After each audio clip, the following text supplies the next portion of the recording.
अच्छा जी, यहाँ पे देखें, वो कहता है कि ऑस्टन का प्राइड एंड प्रेजुडिस जो है वो कॉमेडी ऑफ मैनर है।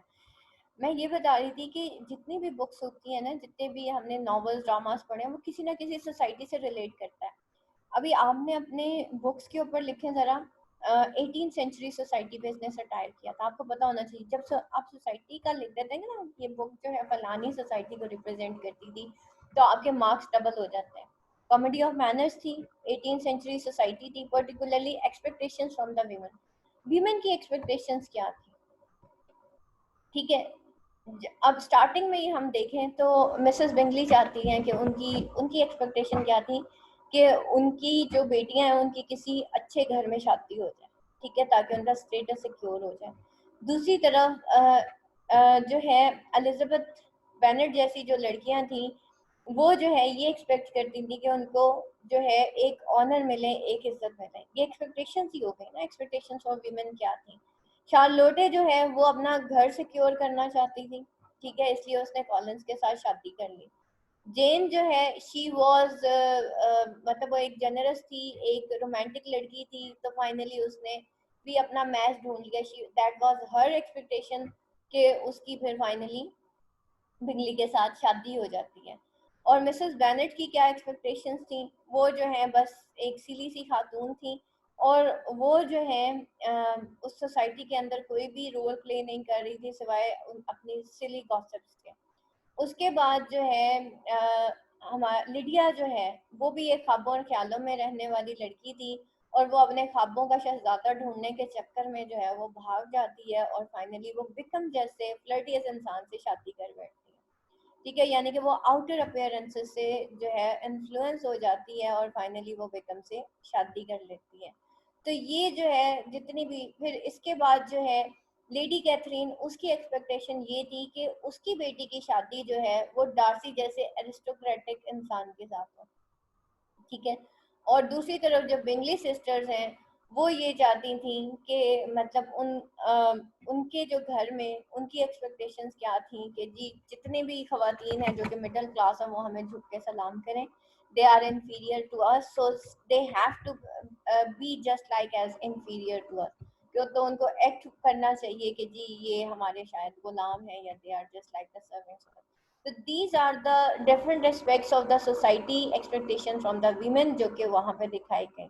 और सबसे ज़्यादा एलिजाबेथ का क्या था कि उसको जो है एक ऑनर चाहिए था उस सोसाइटी से, एक रिस्पेक्ट चाहिए थी जो कि डार्सी ने उसको स्टार्ट में नहीं दी थी, जिसकी वजह से वहाँ से उसकी जजमेंट स्टार्ट होती है, and at the end that lead to the prejudice, और फाइनली जो क्लाउडेड उसके विजन्स होते हैं वो सब क्लियर हो जाते हैं। उसके बाद है note on roll of mister Bennett in pride and prejudice. अब देखिए ना, सिर्फ अल्फाज वर्ड्स को थोड़ा सा आगे पीछे करके उन्होंने लिखा हुआ है।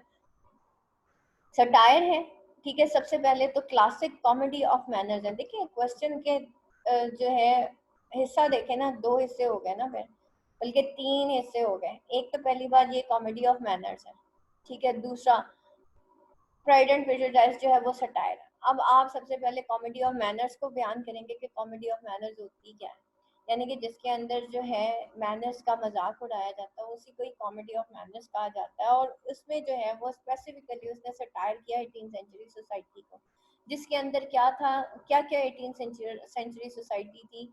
उसके अंदर क्लास कॉन्शियसनेस थी, ठीक है। और फिर जो है लोग जो है वो अपियरेंस वर्सेस मतलब अपियरेंसेस पे ज़्यादा जोर देते थे। लोग जो है वो वेल्थ एंड ऑनर के पीछे ज़्यादा भागते थे। ये सारी जो 18th सेंचुरी सोसाइटी की जो फिर एरिस्टोक्रेट्स जो है वो किस तरीके से बिहेव करते थे, मिडिल क्लास कैसे बिहेव करते थे, ये सारी जो है 18th सेंचुरी सोसाइटी से रिलेटेड है। फिर 18th सेंचुरी सोसाइटी की उसने रूरल लाइफ को जो है वो शो किया। और फिर वो कहता है कि particularly expectation from the women. Eight the and, आप एट द एंड तो नहीं, यानी कि सेकंड या थर्ड पैराग्राफ के अंदर जाके जब आप क्लासिक कॉमेडी ऑफ मैनर को भी डिस्क्राइब कर लेंगे, नंबर टू आप सटायर भी कर लेंगे 18th सेंचुरी के जो थे कि भाई उसमें जो पेरेंट्स थे वो प्रॉपर टाइम नहीं देते थे, पेरेंटिंग बहुत वीक थी, और ख़वातीन जो थी वो किस तरह से उनकी मतलब वो ख्वाबों ख्यालों में रहा करती थी। या प्रैक्टिकल थी या इम्प्रैक्टिकल थी या जो भी था वो आप बयान करेंगे, बताएंगे यहाँ पे। और फिर सबसे बड़ी चीज middle and upper class behaviours कैसे थे, तो उन middle and upper class behaviours के साथ साथ फिर आप बताएंगे the third section of the answer जो कि एक्सपेक्टेशंस फ्रॉम द विमेन, के विमेन की फिर उस सोसाइटी में क्या एक्सपेक्टेशन थी। फिर उसके बाद है note on roll of mister Bennett in pride and prejudice. Mister Bennett के ऊपर आपने रोल रोल ऑफ, मिस, ये हाँ जी ना, कॉमेडी ऑफ मैनर्स वाले में मुझे समझ नहीं आया, क्या इसमें क्या लिखेंगे? जैसे कोई एग्जांपल दे सकते हैं इसमें? कॉमेडी ऑफ मैनर्स एक्चुअली ये डिफरेंट जो ड्रामाज होते हैं ना उनको लेबल किया जाता है। जैसे मैं आपको लिटरेरी टर्म बता रही होती है ना, तो comedy of manner is also a literary term. Comedy of manner एक लिटरेरी टर्म ही है, ठीक है। तो आपने सबसे पहले तो इसकी डेफिनेशन दे देनी है, that is the definition of the comedy of manners. Comedy of manners किसे कहते हैं? Witty cerebral form of dramatic comedy that depicts and often satirizes the manners and affection of a contemporary society। contemporary society यहाँ पे कौन सी थी? 18th century society। A comedy of manner is concerned with social usage and the question of whether or not character meets certain social standards। कि comedy of manners के अंदर ही दिखाया जाता है with social usages and question कि whether ये जो कैरेक्टर्स हैं, वेदर और नॉट ये जो कैरेक्टर्स हैं वो social standards, certain social standards को से मीट करते हैं या नहीं करते। यानी कि जो एरिस्टोक्रेटिक लोग हैं वो अकॉर्डिंग टू एरिस्टोक्रेसी वो बिहेव कर रहे हैं कि नहीं कर रहे हैं। इसी तरह मिडिल क्लास लोग जो हैं वो क्या उस तरीके से बिहेव कर रहे हैं या नहीं कर रहे। एक लड़की जो है वो एक चास्ट वीमेन होती है, एक सोसाइटी उससे एक्सपेक्ट करती है कि वो शर्माई हुई हो, वो अपने माँ बाप की इज्जत का ख्याल रखे, ऑनर एंड डिग्निटी उसके लिए बहुत बड़ी चीज होती है। लेकिन लिडिया का जो कैरेक्टर था that was totally opposite to that, ठीक है। इसी तरीके से एक मिसेस बेनेट को ही देख लें, उसमें उसका कॉमेडी ऑफ मैनर क्या है कि मिसेस बेनेट जो कि एक बेटियों की माँ थी, एक बेटियों की माँ से सोसाइटी क्या एक्सपेक्ट करती है कि वो ज्यादा हम्बल हो, ज्यादा पोलाइट हो, ठीक है, समझदार हो, जिसकी 5 बेटियां हो। लेकिन वो क्या थी? वो सिली एक्टिविटीज में पड़ी हुई थी, that is the comedy of manner, ठीक है। मिस्टर बेनेट जो है वो एक बुकिश इंसान थे। हम एक्सपेक्ट करते हैं कि एक पढ़ा लिखा इंसान वो शायद अपने बच्चों की ग्रूमिंग भी अच्छी करेगा, लेकिन वो जस्ट कन्फाइंड हो गया अपनी किताबों के साथ अपनी लाइब्रेरी तक, ठीक है। तो these are the comedy of manners. फिर सोफिस्टिकेटेड जितने भी वहां पे लोग दिखाए गए, जो अपर क्लास जो कि अपने आप को सोफिस्टिकेटेड कहती है but they are not behaving just like the sophisticated one, तो that is the comedy of manners, ठीक है। तो ये होता है कॉमेडी ऑफ मैनर कि comedy of manner witty cerebral form of dramatic comedy जो कि डिपिक्ट करती है या सटायर करती है मैनर्स को, हम बिहेव कैसे करते हैं, हमारे बिहेवियर को जब सटायर किया जाता है इन स्पेसिफिक सोसाइटी तो हम उसको कॉमेडी ऑफ मैनर कहते हैं। And affections of the contemporary manners और अफेक्शंस जो कॉन्टेम्पोरेरी सोसाइटी है उसके उसको सटायर किया जाता है, ठीक है। अब एक सोसाइटी जो है, एक हायर क्लास सोसाइटी जो है वो कभी भी नहीं पसंद करती कि हम किसी मिडिल क्लास सोसाइटी में अपने बेटे की शादी करें या बेटी की शादी करें। तो ये सारी चीजें जो थी वो यहाँ पे दिखाई गई। फिर comedy of manner is concern with social usages and question कि क्या ये कैरेक्टर जो है वो सोशल स्टैंडर्ड्स, मैंने अभी जो बात की थी वो सोशल स्टैंडर्ड्स ही थे कि एक औरत की जिसकी 5 बेटियां उसको कैसे बिहेव करना है, लड़कियों को कैसे बिहेव करना है, फिर जो अपर एरिस्टोक्रेटिक क्लास है उसको कैसे बिहेव करना है, क्या वो सोशल स्टैंडर्ड्स मीट करते हैं। तो इसके अंदर हमने देखा कि कोई भी ऐसा कैरेक्टर था नहीं था जो कि उस सोशल कैरेक्टर वो स्टैंडर्ड को मीट करे। इवन वो जो कॉलिन था, मिस्टर कॉलिन, वो क्लर्जी मैन था, लेकिन आपने कोई उसके अंदर देखा कि वो कोई ऐसा उसने कोई सरमन दिया हो या वो रिलीजन के बारे में उसने कोई बात की हो, बल्कि वो जस्ट एक वर्ल्डली इंसान था, अपना मनमोजी इंसान था। फिर इसी तरीके से जो था वो जो यूनिफॉर्म पर्सनल था विक्रम, वो हालांकि वो एक लेफ्टिनेंट था जो कि एक फौज से ताल्लुक रखता था, लेकिन वो अब इस तरह के जो यूनिफॉर्म पर्सनल्स होते हैं हम उनसे ये एक्सपेक्ट करते हैं कि वो सोफिस्टिकेटेड होते हैं, वेल मैनर्ड होते हैं, but he was the flirtiest one. तो वो उन सोशल स्टैंडर्ड को मीट नहीं करता था जो उसका यूनिफॉर्म उससे जो है मतलब डिमांड करता था, या उसकी जो सोसाइटी उससे डिमांड करती थी, वो उन सोशल स्टैंडर्ड्स को मीट नहीं करता था। हो गया क्लियर एरम? हो गया। और किसी का कोई क्वेश्चन सोशल स्टैंडर्ड से कॉमेडी ऑफ मैनर्स? आगे चले। अच्छा, आखिरी 2019 सप्ली का paper, the role of mister Bennet की बात हो रही थी। मिस्टर बेनेट की अगर हम बात करें, he was a bookish person. उसने अपनी लाइफ को कन्फाइन कर दिया towards the library. He was a father, but वो पेरेंटिंग में बहुत वीक था, और वो पढ़ा लिखा था लेकिन सोसाइटी में अपना रोल प्ले नहीं करता था। ठीक है, ना सिर्फ वो अपनी फैमिली के अंदर रोल प्ले नहीं किया उसने, ना तो उसने अपनी बीवी को ग्रूम किया, ना उसने अपनी बेटियों को ग्रूम किया, बल्कि दूसरी तरफ उसने सोसाइटी में भी अपना रोल प्ले नहीं किया।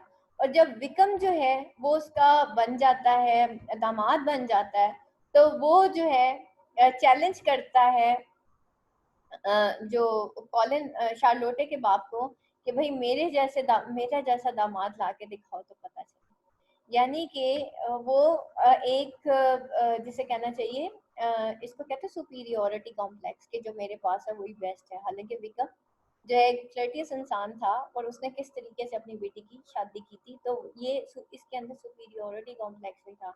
जिन लोगों के अंदर सुपीरियोरिटी कॉम्प्लेक्स होता है, वो अपनी बीवी की, बेटियों की, या फिर इर्द गिर्द के लोगों की बातों को ध्यान नहीं देते, वो हमेशा अपने आप को सुपीरियर ही समझते हैं। तो कुछ भी हो जाए, मिस्टर बेनेट हमेशा अपने आप को सुपीरियर ही समझते थे। ठीक है, तो इन 3-4 पॉइंट्स पे, being mister Bennett, being a part of his family, उसका रवैया कैसा था, बल्कि बीइंग अ पर्सन वो कैसा था, वो एक पढ़ा लिखा इंसान था, बुकिश इंसान था।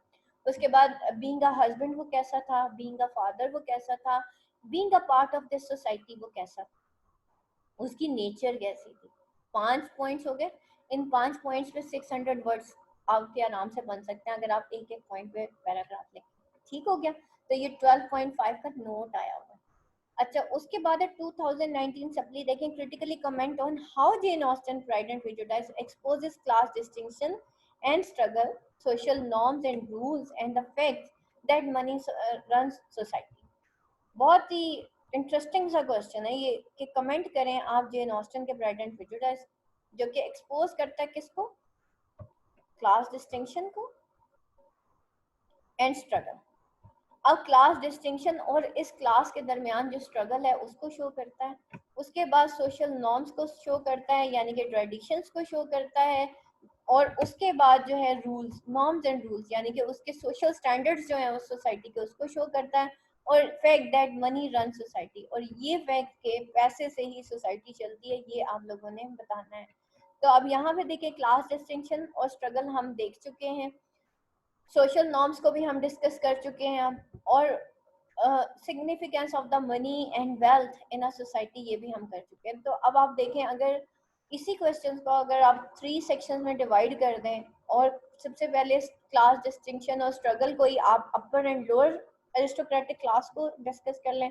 सोशल नॉर्म्स के अंदर आप जो है डिफरेंट स्टैंडर्ड्स, मैनर्स के मतलब किस तरीके से वो जो थीम ऑफ मैरिज है आप उसको लेके चल सकते हैं। सोशल नॉर्म्स, सोशल ट्रेडिशंस और रूल्स उस सोसाइटी के ये थे कि औरत जो है वो उसको एक सोफिस्टिकेटेड वे में बिहेव करना होता था, जो कि लिडिया बिहेव नहीं कर सकी, मिसेस बेनेट बिहेव नहीं कर सकी।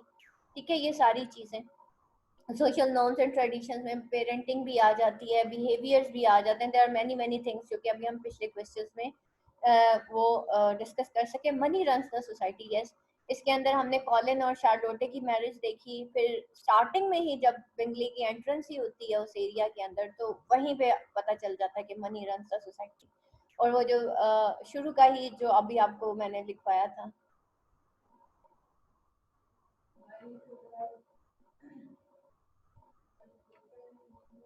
आप लोगों ने character, motivation and actions of male suitors, male suitors होता है रिश्ता जो लेके आते हैं ना, उनको कहते हैं। ठीक है, तो मेल सूटर्स की आपने एनालाइज करना है उन कैरेक्टर को, motivation, the character, motivation and action of male suitors. Male suitors कौन कौन से थे भाई? ठीक है, काफी सारे थे, जिसके अंदर हम जो है सबसे पहले जेन और बिंगली का, बिंगली एक सूटर था जेन से शादी करना चाहता था, डार्सी जो है एलिजाबेथ से शादी करना चाहता था, कॉलिन जो है वो भी एक मेल शूटर था जो कि वो भी एलिजाबेथ से शादी करना चाहता था, लेकिन फाइनली वो शार्लोटे से शादी करता है। विकम भी जो है वो एक फ्लर्टियस इंसान था, लेकिन फाइनली उसकी लिविया से शादी हो जाती है। ये सारे मेल शूटर्स हैं, ठीक है। तो मेल शूटर्स हैं तो यही चार ही हैं, और तो कोई भी नहीं है, ठीक है। और यहाँ तक अब किसी का कोई क्वेश्चन एनीथिंग?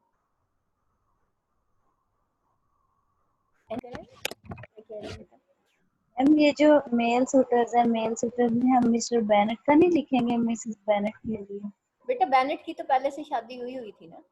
सूटर्स होते हैं जो शादी करना चाहते हैं, जैसे किसी के घर कोई रिश्ता आता है ना, सूटर उसका कहते हैं। ये तो शादी हो चुकी थी ना मिस्टर एंड मिसेस बेनेट की, लेकिन कौन कौन किससे शादी करना चाहता था उसको सूटर कहते हैं। ये मेल सूटर्स होते हैं, यानी कि रिश्ते के क्या कहना चाहिए कि उम्मीदवारान, ठीक है, उनको हम कहेंगे। जो उम्मीदवार होते हैं ना कि हमने इस लड़की से शादी करनी है, जो रिश्ता लेके आते हैं उनको मेल सूटर्स कहते हैं। उनको सूटर्स बेसिकली सूटर कहते हैं। जब किसी लड़की का रिश्ता आता है ना घर में, उसको सूटर कहते हैं। तो अब यहाँ पे वो पूछा है कि जी मेल सूटर्स जो थे वो उनकी character, motivation and actions of mail shooter. तो मेल शूटर्स कौन कौन से थे? यही फोर थे। डार्सी था, बिगली था, मिस्टर कॉलिन था, और फाइनली विकम था। ये चार मेल शूटर्स थे, ठीक है। आपने इनके कैरेक्टर, मोटिवेशन और एक्शंस, ठीक है, आपने बताना है ये चारों कैरेक्टर्स किस तरह से थे और किस किस लड़की से शादी करना चाहते थे, और एट द एंड उनकी किसके साथ शादी हुई, ठीक है। तो ये सारा कुछ। और कोई क्वेश्चन?